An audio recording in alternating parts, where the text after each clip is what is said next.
Just like in any industry, having the right tools for the job makes the job so much easier. And we've accomplished that for you with some really neat rulers.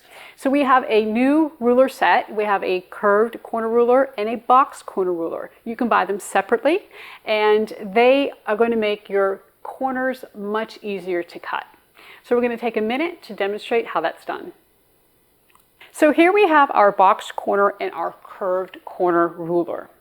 And I want to demonstrate how these work. First of all, one of the greatest things about these rulers is it has fabric gripping action. So the entire back side of these rulers have that gripping action. So once you lay this ruler down on your project to cut, it's not going to move. As I lay this down and then I move this around, you can see that the ruler sticks to the product and does not slide. In order to use these rulers, you're going to take the ruler and line up the ruler with the side of the bag and the bottom of the bag in order to cut your edges. Now, as you can see here, we have a 1.5 inch, 2 and 2.5 inch curved edge. Depending on what your pattern has is what you're going to use. What I will typically do is take this ruler, lay it on the pattern piece to find out which of these 4 measurements is the one used in the pattern. Once I line up the bottom and the side edge, I will take a rotary cutter and cut in this corner. Now, curved corners are typically easier with smaller blades. You can use your 60mm blade with this. I'm going to go ahead and use my 45mm blade starting out. And all you have to do is just cut right around this. You can see the ruler did not move on the fabric at all. It's stuck to it. And actually, when I pick this up, you're going to hear it peel off the fabric.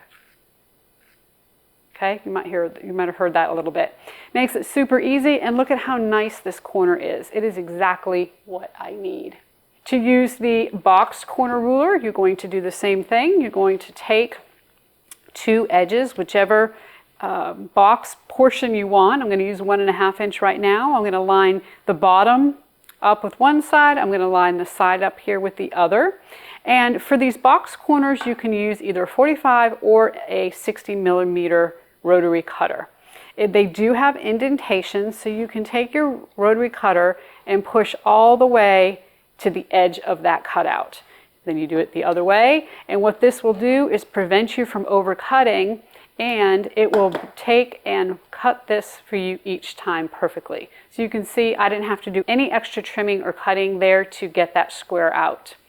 If I want to use my 60mm rotary cutter, it works the same way. I will go ahead and line up the bottom and the side to the bag, and then I can take my larger rotary cutter, just cut right in until it stops, cut right in until it stops, and then this piece will come out no problems. No extra cutting or extra trimming in here, and you get a perfect box corner any time you cut.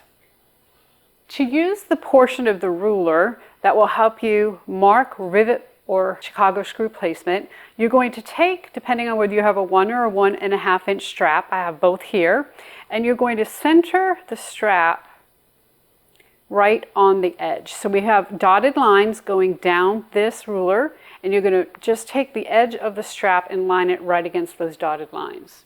You'll take your silver marking pen, and depending on how far away you want to put your rivets, if I want them 1 inch apart, I'm going to mark at the 1 inch, the 2 inch, the 3 inch, the 4 inch, etc., and go down.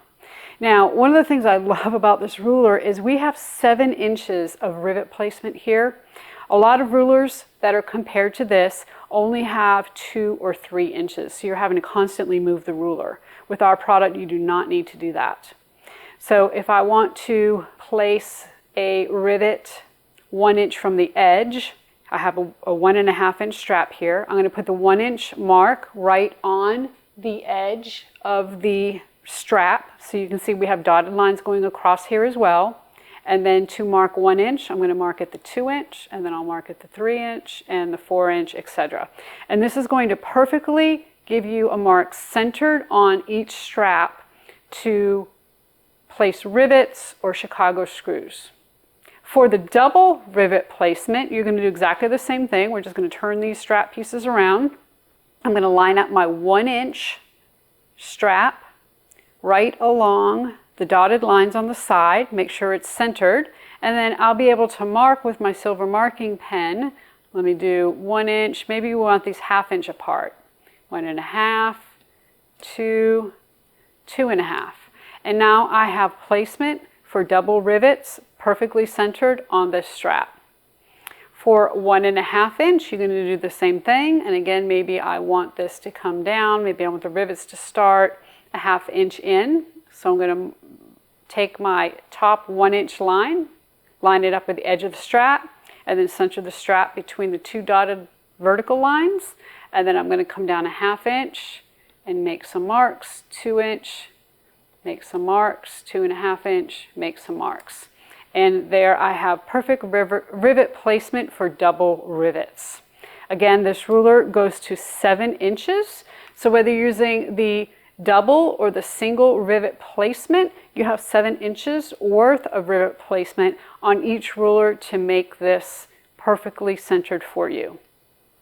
The rulers are easy to store. They have a nice hole here so you can hang them on a peg wall or on some kind of hook easily. Also very convenient to sell in store locations because you can easily hang these rulers.